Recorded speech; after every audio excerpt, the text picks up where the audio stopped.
Hi, and welcome to the Soulful Living podcast with me, Georgia Pitfield. This podcast is dedicated to reclaiming our true identities and rediscovering who we were before the world got in the way. Join me each week as we journey together to strip back the layers of societal conditioning, reconnect with our soul, and come home to the self.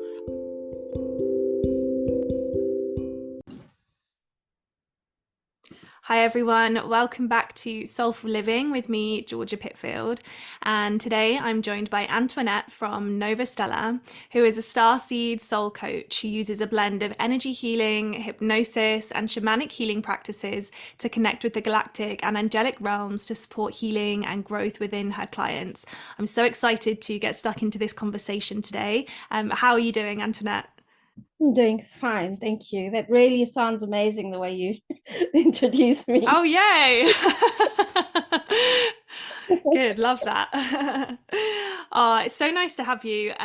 We've connected recently. Through healing practices. I have been a client of yours, and I'm really super excited to get stuck into today's conversation. We're going to be talking about quantum healing, DNA upgrades, the dark night of the soul, psychic protection, and your newest healing modality that you've been working on, which is Centre Healing Hypnosis, which is how we work together, which was a pretty wild experience for me, I'm not going to lie. We're going to get stuck into all of that today. So I'd love to kick off with just introducing yourself and telling us a little bit about your background and how you found yourself in this world of quantum healing. Yeah, well, I grew up in a family of healers, even psychics and shamans. So I practiced a little bit when I was younger, but when I came into my 20s, I shut it down. I wanted a normal life and got called back to the path because of chronic conditions, chronic illness. And at that point, I already started with Reiki and psychic development. But when I really got a call back, it was through the shamanic path. And then from there, I was looking for something different because I've had counseling training and coaching training as well. But there was something missing, and I found for myself, it was the hypnosis, the soul healing hypnosis that's really brought everything together for me, because it feels like now that I've got all the skills and the a format. Even it's not that it's a format, but an integrated method and teachings and way of working that works for me. So it's all these amalgamations of like everything that I've learned throughout my lifetime, really. Yeah, amazing. That's super cool that you grew up kind of in a family that was in this world. A lot of people, me included, kind of come to this later in life, 20s and onwards. You made an interesting point that you kind of resisted it and moved away and came back. What was kind of the catalyst for that resistance and then eventually actually coming back to it in your own time? Yeah. Well, it's kind of high pressure, like when you come from a family of healers. Yeah. So I did have the calling as a kid. When I was about 21, 20, I had the psychic vision. I was getting a ride from a college mate's mum. And it's the first time I met her. And I looked into her eyes from when I was in the back seat into the rear view mirror. And it was actually that I got a download, if you want to call it, or a vision, or a knowing that this woman's going to kill herself. And I freaked out. Yeah. So I was too young at the time, didn't really understand. And then when she did kill herself, I felt responsible that I didn't do anything, because at first I thought, no, I can't think that. Like, Yeah. how would I be so have this kind of thought, right? It's Yeah. terrible. And then when it did happen, it's like, well, it's my fault, but it's never that way. That's the thing, you know? So we have these gifts. It's up to us to learn how to use them and to, wield our tools properly and eventually come to a place where we can help ourselves and other people. Yeah. God, that's so heavy. And even like, yeah, at like 20, 21, yeah, you're technically an adult, but definitely not able to handle something like that. Like that makes so much sense that it kind of, yeah, you kind of turned away from it after that because that's scary, and eventually came back because, yeah, that's a lot to take on, and we'll come on to this throughout this episode, but it can be really frightening, having downloads or, you know, having these experiences. So yeah, that's really heavy, but kind of, yeah, wild that you were supposed to receive that information. And yeah, perhaps, you know, you weren't supposed to tell her that was her journey. That was, you know, how her life was, you know, supposed to play out. But it's fueled what you're doing now, I imagine, in some way. So yeah, that's crazy. Thanks for sharing that story. So yeah, what do you find the most fascinating about the work that you do? Because you do, yeah, kind of this super intense hypnosis and healing, and I've been on the receiving end of it, so you know, I can kind of say, you know, how intense and kind of, yeah, wild the experience was. What do you find the most fascinating about kind of quantum healing itself and the healing that you do? The fact that we actually do know all the answers, that it's in us, and that we actually have like a veil, or the conscious and the unconscious. There's like a definite parting, and like in our awake life, we can't get the information, but when you go into hypnosis, like everything is there. So past, future, you know, this lifetime, whatever, it's all there. That's amazing to me, that we are so empowered. We have the skills, we have it in us. It just, sometimes it takes a practitioner to help you get through and like go, oh, you know what, I can heal myself, or Yeah. that's why this happened, this is why my life was so horrible, and what's come of it, you know. That to me is like amazing. Yeah. Yeah, it is quite wild when you realize that you can do this. You know, we people in the kind of spiritual community, you know, will call themselves healers, but really it's supporting healing. You know, as a practitioner, you're not doing all the work. The client has to want to do that work for any effect to actually take place. And I find that actually really humbling and very, in a sense, humbling, and also in a sense very powerful. Like really draws your power back into yourself, and you realize that ultimately you have the ability to do this. Everyone else is just support. And yeah, I think it's, yeah, once you kind of open your eyes, especially to the quantum realm, and the fact that that veil is there, and we actually have access, we can have access to go to the other side, is scary, really scary. But you know, with the right protection and the right support, yeah, some incredible things can happen. And yeah, incredible healings and insight into what's happening in your life. So let's talk about DNA upgrades. So this might be an alien term to some people, might sound really strange and scientific, but this is kind of, I guess, the process when we go through a healing and we're kind of rewriting. We can even call it, I guess, rewriting belief systems. You know, we're rewriting what's already there. How does this relate to your work? So what is your view of DNA upgrades? How does this happen within the healing space?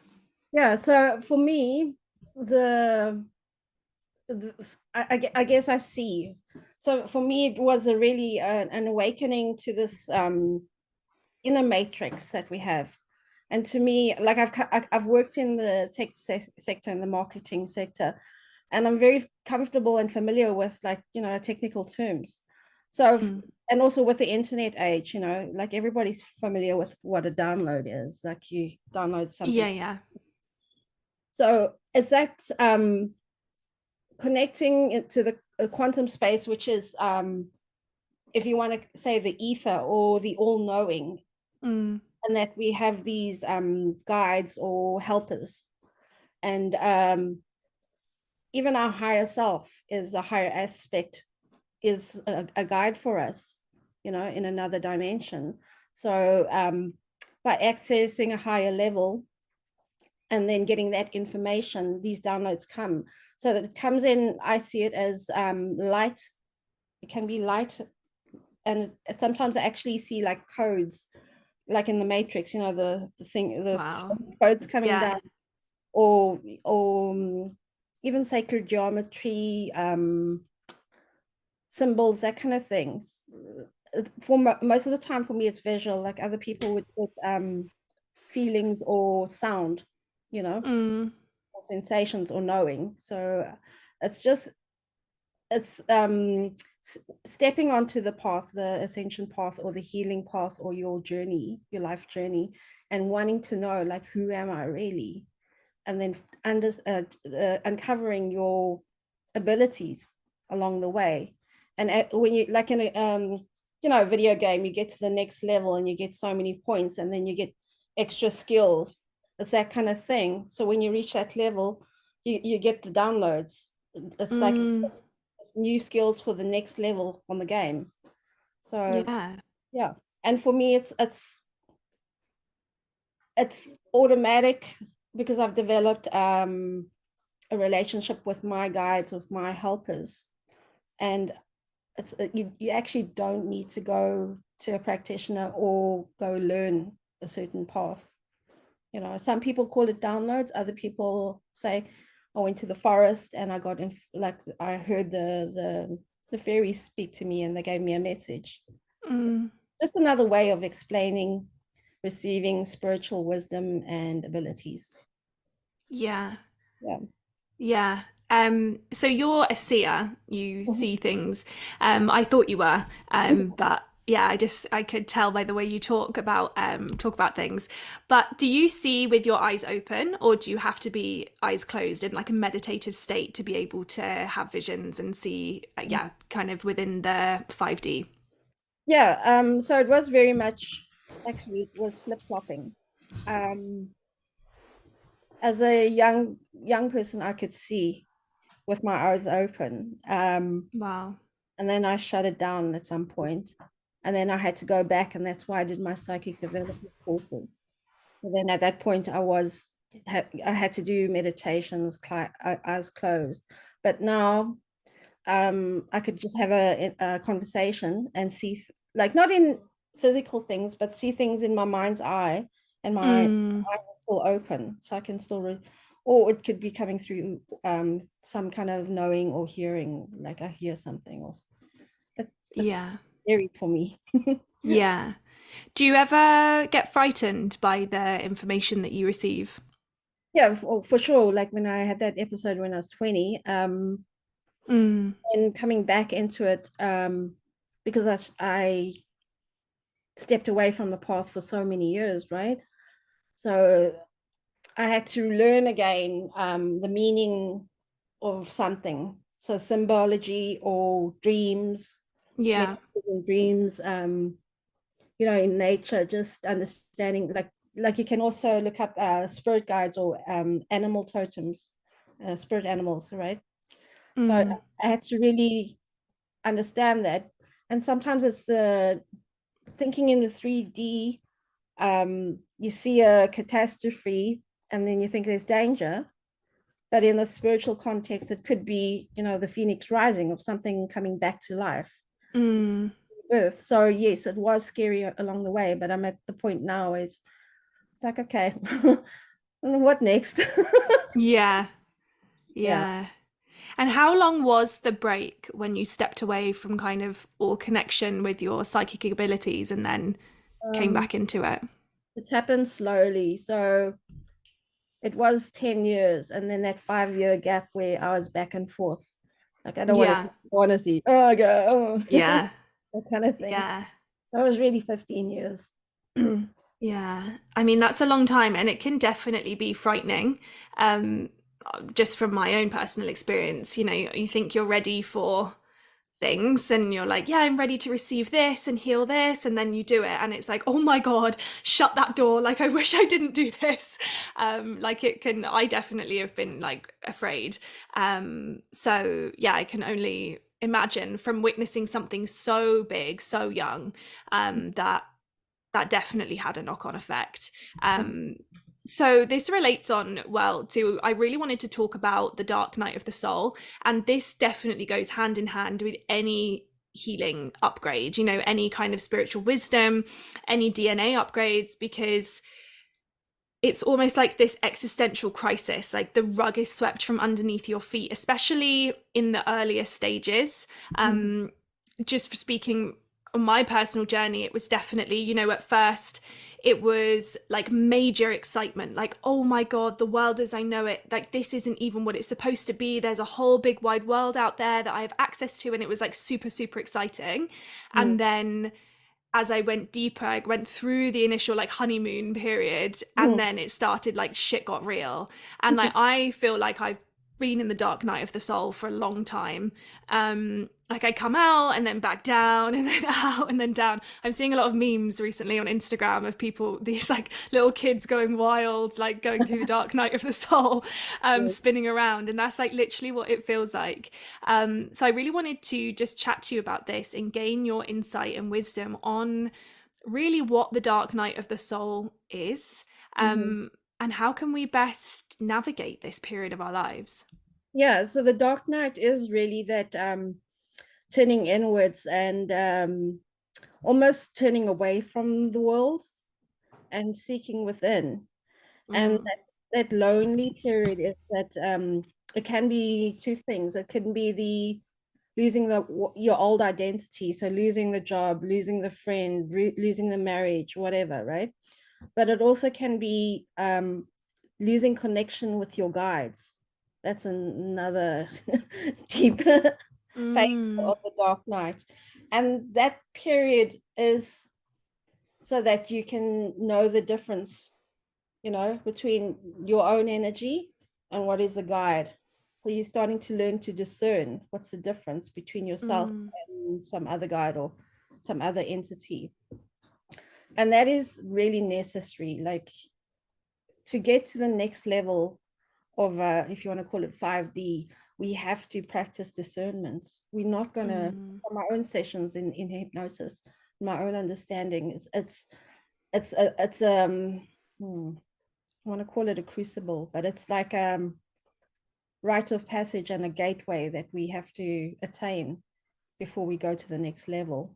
The dark night is an inward journey, turning away from the material world and turning to some experience that is more spiritual, more connected. And it's not easy. It's really the falling away of the ego mind into the heart-based and the soul-based way of living. Yeah. Does that answer it? Yeah, definitely. And how do you kind of, what would be your advice for anyone within this period of life, or that is kind of afraid, I guess, to tap into what's next, because of this concept, where things kind of just feel really alien and shit, for a while? Yeah, what's your advice to kind of navigate this time? Yeah, so there's two groups of people: those that believe that there's something bigger than us or something more or a creator, and then those that don't at all think, they think it's just the material existence and there's no God or no creator or no spirit, right? For the ones that believe in something bigger, hold that faith. You know, many days that was the only thing that got me through. Eventually the dark night ends, you know, and we go up and we go down, and there are dips and troughs and highs, because we go up, we gain the knowledge, we gain the wisdom, we gain the joy. We come down, we have to visit the dark depths of it, and also we have to anchor in what we've learned, because what are we doing? we're bringing in this concept of 5D or this heavenly existence, and we're anchoring it into this earth, into this reality, into our, if you want to call it 3D, 4D, you know, Yeah. and creating a change, creating this ripple. And it starts with your own self, because that's where all healing starts. You really can't change other people. Yeah. I've tried. It's a losing Mm-hmm. battle. And then for the ones that don't believe in something more than themselves, they could probably relate to love, you know, or nature, that there's more than just making money. There's more than just paying bills and grind. So Yeah. find the joy, find the meaning in life, and look for that, something that fills you up and makes you alive inside. Yeah. And then along the way, you're going to get the lessons. You'll find teachers, you'll find practices that work. So everybody's so different. Everybody needs different things, you know? And then another thing is for those that are sensitive, really to detox from things. So whether it's food, whether it's body products that give you rashes or whatever, or people that you just get on your nerves, Mm-hmm. you know, and that Yeah. toxic job as well. Yeah. Yeah. Yeah. And I guess one thing I thought about as you were speaking, and this has helped me through times like that, is that we only receive what we're ready to. So even when things feel really frightening and you don't understand, why you feel the certain way, or, you feel like you need to make big changes in your life and it's super scary. We do only receive the wisdom we're ready to receive and we're ready to interpret in our lives.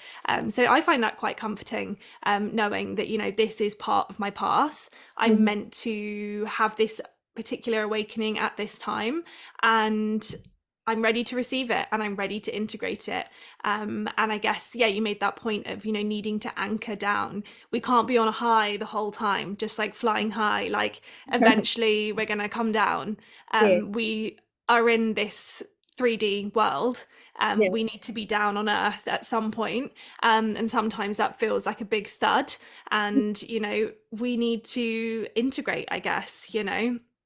Um, so yeah, I get that time, the kind of dark night and or even the quieter times of integration are just as potent and powerful, as the times where you feel you're like flying high and receiving all this wisdom and manifesting. I feel like that's all very up here, and then it's like boom, okay, now we do the real work. Now we actually have to go through this. It's like deep work, and sometimes you can feel like you're coming crashing down to earth. But I guess this is as well what you mentioned about spiritual discernment.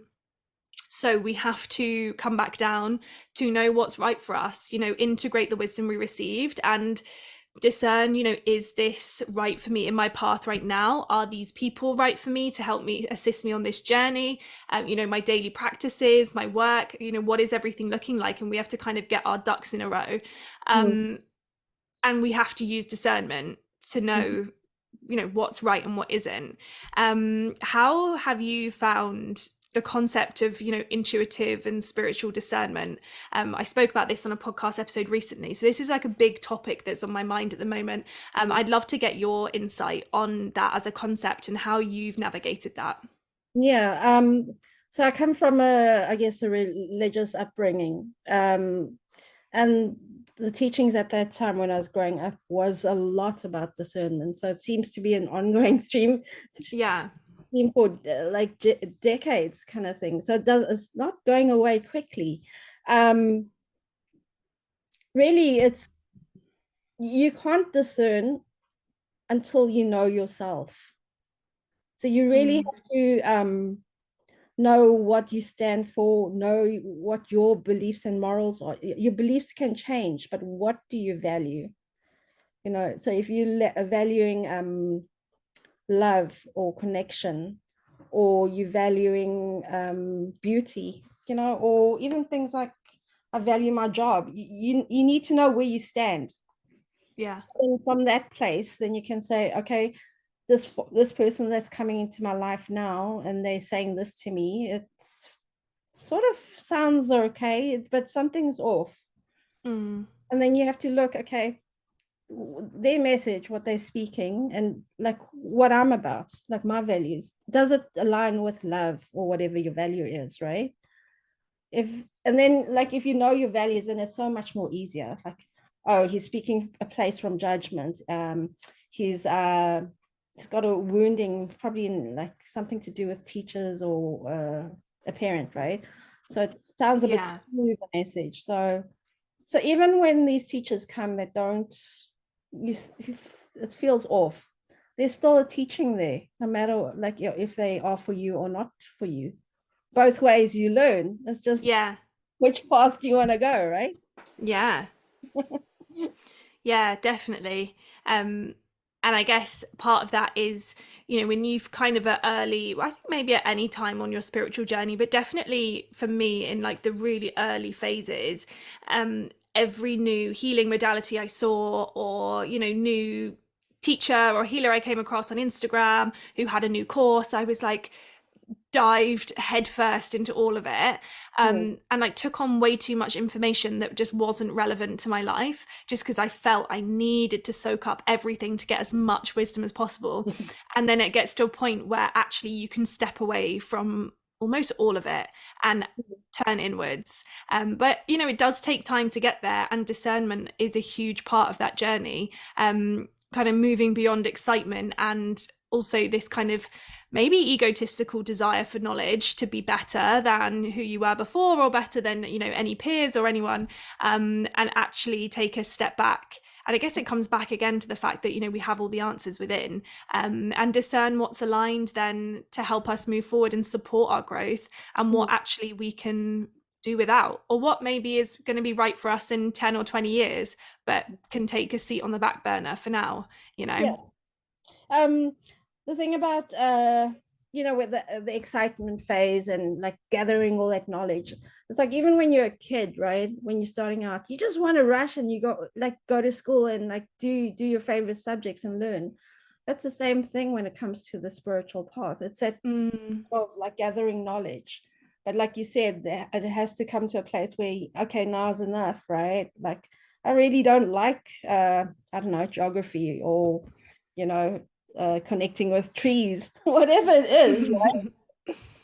And then you start to specialize, like when you get to university or college, and you specialize and you go your path and you go, okay, this is the teachers that will give me these things to get to the place that I want to go. And when you got it, it's like, okay, now you can start, being apprentice, being honing your skills, and eventually to your mastery.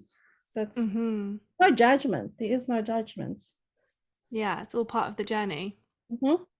Yeah, amazing. I guess a huge piece as well on this journey, and something I'd love to talk about, is psychic protection. You don't have to consider yourself psychic to need protecting in this sense. So yeah, what's your view on psychic protection, and how can we begin incorporating it into daily life, with ease? Yeah, it's something that perhaps in my journey was overlooked, or wasn't being done necessarily in the right way, with the intention and in the certain way that I needed. And it came back to discernment again, actually. This is why it's kind of followed on nicely, because working with guides and angels, I was kind of open to everybody, and I was saying, everyone who's on the frequency of love and light, you can come on in. And actually, I've had to kind of shut the door on that. It's not anybody on the frequency of love and light can come on in, because I've been working, I think, with a lot of kind of pretenders in the spiritual realm, and that's something that I've been going through, and was something we worked on in the healing together. And since that, I feel my psychic protection has got a lot more ironclad. But yeah, this is something I'd love to talk to you about, and kind of get your recommendations and insight on how we can work with this. Yeah, there's a couple of stages. Like, so if you look at the kid that wants to ride a bike, right? they don't just hop on the bike and they can do it, right? So usually there's usually someone helping them getting on the bike, and with the trainer wheels, so they're practicing and they're riding. So that's the time I see the training wheels as the period where you do learn and use protection, because eventually we'll come to a place where we take off the wheels. We don't need the protection, as we channeling, we full of light, and nothing can stick, right? But a lot of us aren't there yet. So then ways to protect, or yeah, I guess if you want to call it psychic protection, it really, if we take it back a bit, go back, it's about boundaries. This is the thing. It's like a lot of healers are empathic, and they give until they're depleted, or give and expect something, right? An exchange. So not that it's bad, but sometimes it becomes about the money, or my importance. So it's really about boundaries, learning where my energy stops, what my energy is about, who am I, what my values are, what I will, say yes to, what I won't, and I don't want to. So the willingness to say no. It doesn't even have to be about psychic anything. It can be just about your body or your rights, boundaries, your values, saying no, standing up for yourself. You don't even have to look at psychic protection. It starts there. And then when you learn your values, what works for you, what kind of friend, what kind of teacher, what kind of mentor, what kind of guides, and then when it comes to the guides, when you're working in the quantum or the energetic or the ether, that discernment, like calling on, like you said, the ones of love and light, but these tricksters know how to twist things. And we're only going to learn when we've had something come at us, like attack us or something bad. Unfortunately, people learn that way. And the beauty of that, though, is it's the quickest way to learn. So you can learn from your mistakes. That is big. And if you can take the warnings, because some people will really push it.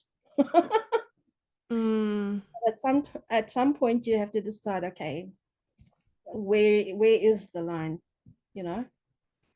and if I'm working from a place of love, because I can twist it such in a obvious or covert way. It's such in a fine way that you won't know until it's happening, kind of thing. So you can tell someone you love them, I really love you.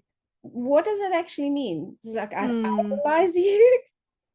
Do I lust for you, or do I really respect you and give you the space to be who you are? That's the thing. And it takes practice, and the thing is, protections will only work to a certain extent. So like if you take protecting your house, so you sage your house, sage is only going to work if it's on the spiritual realm. But if it's say a psychopath who has entities and he's intent to come into your house, you're not going to use sage, right?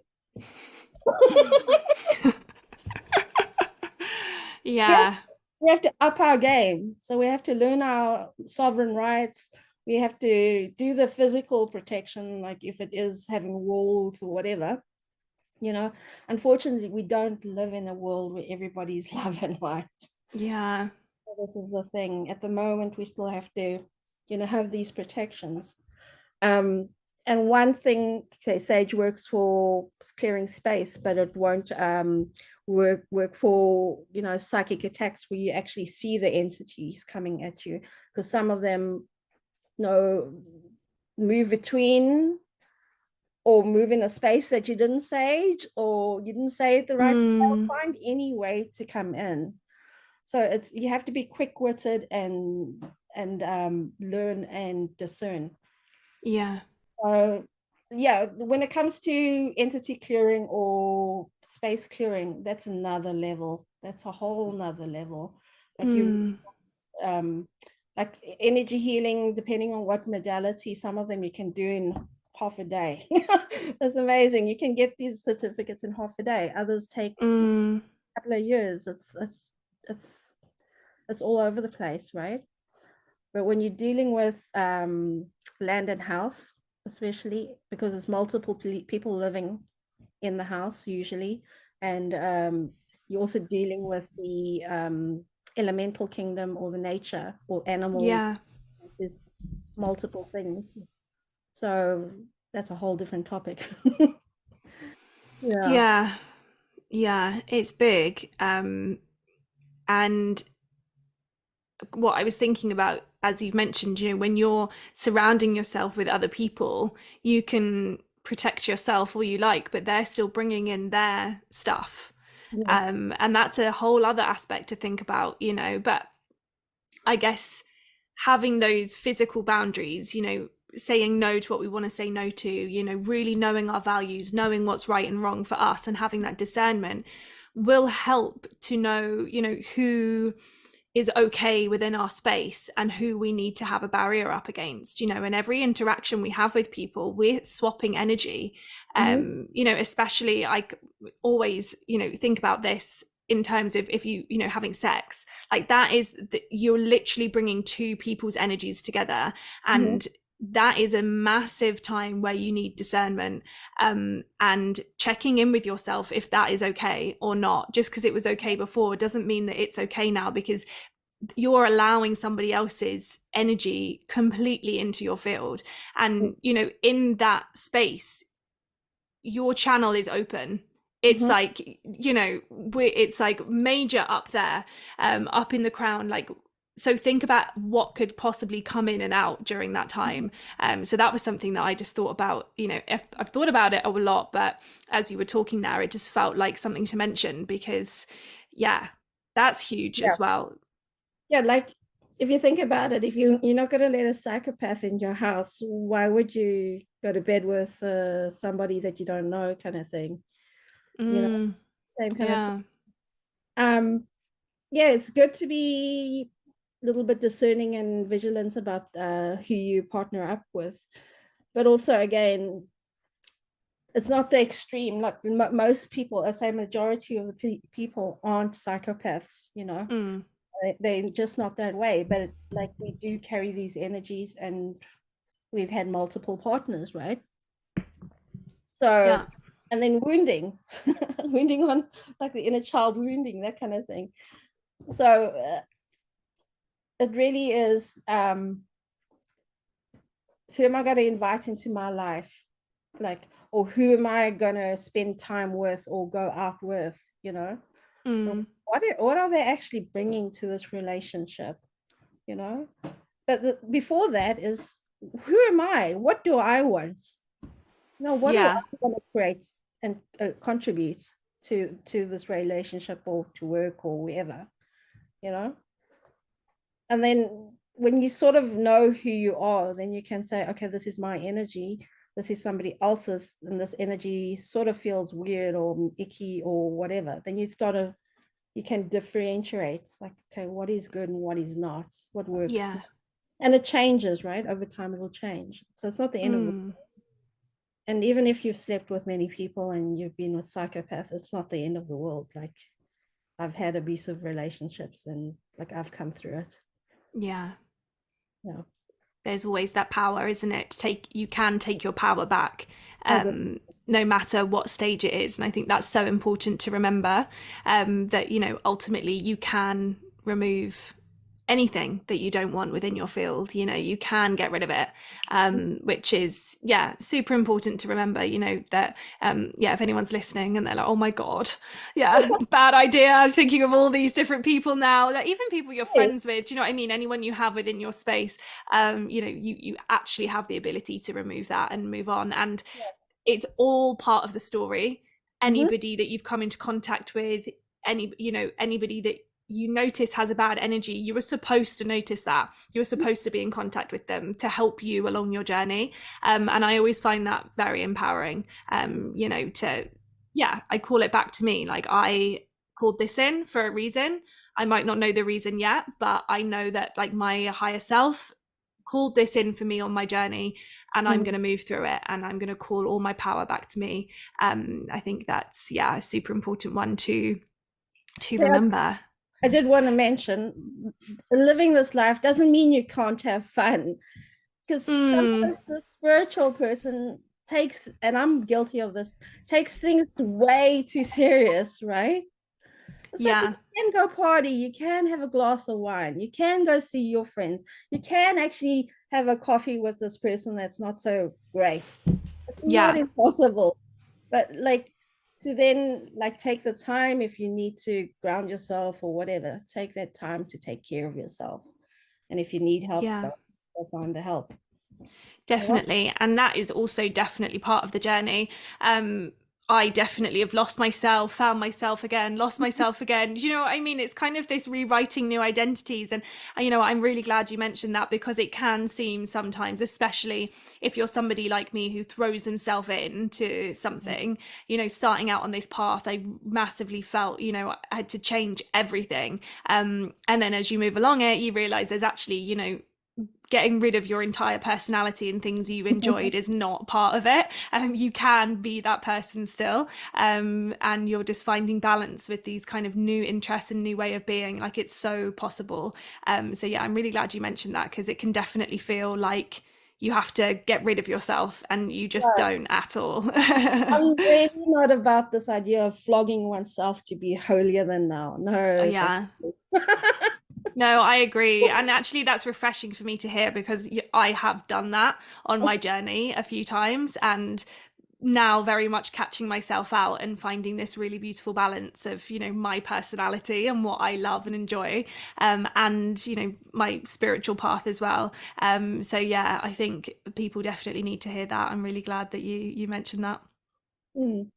Yeah. Okay, so I want to come on to your new modality of healing that you are working on at the moment, which is SCHH, so Soul Centre Healing Hypnosis.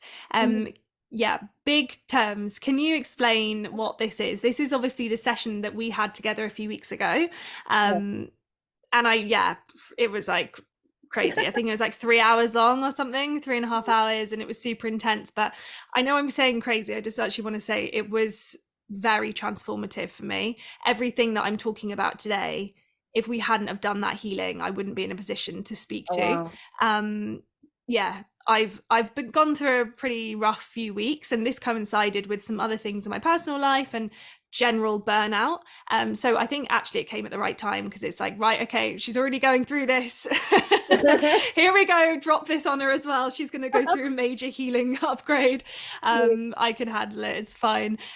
So yeah, I can speak to the fact that it really was big for me. But yeah, that's just my interpretation of it. I'd love for you to explain exactly what it is and the purpose of it, and how did you find it? Yeah, so I've been doing all these different modalities and studies, right? And it was that something's missing, something's not coming right. I'm doing this practice, but like, why? And it's like I keep getting stopped. And then I was thinking, oh, it's because I'm ill, whatever. It might have been, I was ill at the time as well, and you know, moving and all this stuff. But like, I guess during lockdown, I was looking for something, the next level, you know, healing. And I did find a couple modalities that just blew me out the water, kind of took me to that next level. So it was about Merkaba work and this kind of thing. Like, and then found Laura Whitworth, and she's the creator of SCHH, Soul Centre Healing Hypnosis. And what it is, you know, Dolores Cannon, she developed the QHHT, so quantum healing hypnosis technique, like probably, what is it, 30 years ago or something? So it's past life regression. So you take the client in hypnosis into a space where they can experience their past life. the thing is, Laura was doing this, and she found she couldn't get the people into she could only get them to a certain point and then no further, and it was happening numerous times. And then she found entity release, and I'm not sure which modality, but she realized that it's entities, you know, that is stopping the person from really going deep into hypnosis. So much healing in there, so much guidance and wisdom, like we're connecting people to their own higher selves, and they speaking directly to their higher selves and their guides. And that to me, like even counseling and coaching and shamanic, it's like some people can't get that connection. They can't hear directly from source or from their higher selves, you know, and that direct healing.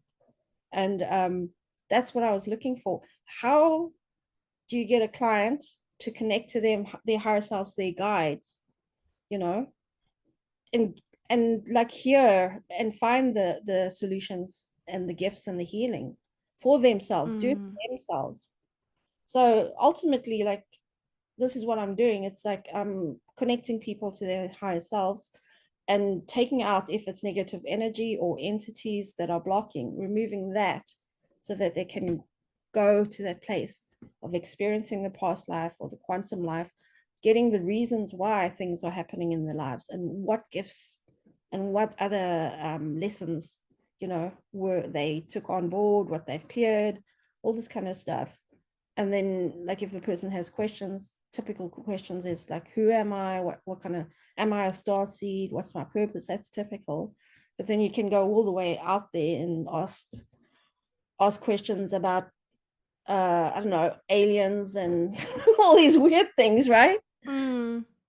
So for me, it's really about, I found that counseling and coaching wasn't getting me there to really help a client, and even shamanic was really helping.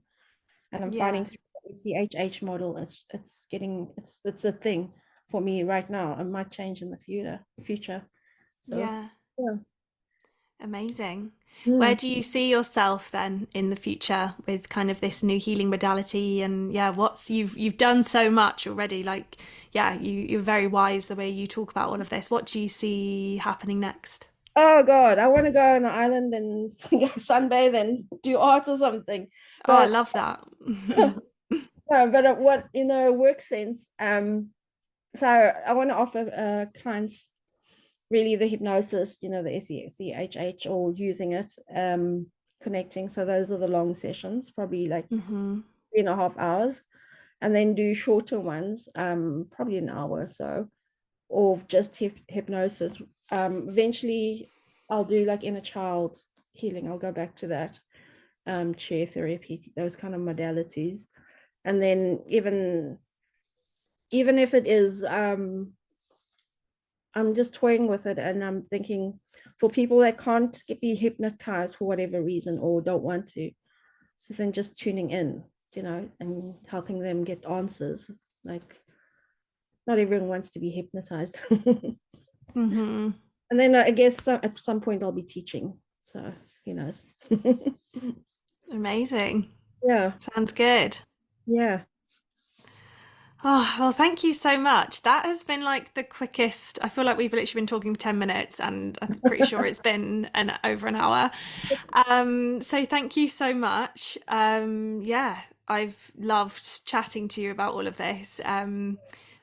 Yeah, sounds great. And, you know, I'm so excited for you to be able to offer these sessions out to people, and kind of help people support their healing and growth in this way. And yeah, definitely love the island plan. You should get that booked as well. Yeah. Yeah. So at the moment I'm still busy with my website, so people can just go to my Instagram, which is Novostellar. Perfect. Message me there, and yeah. Amazing. Well, thank you so much. It was so good to chat to you. And thank you so much for coming on.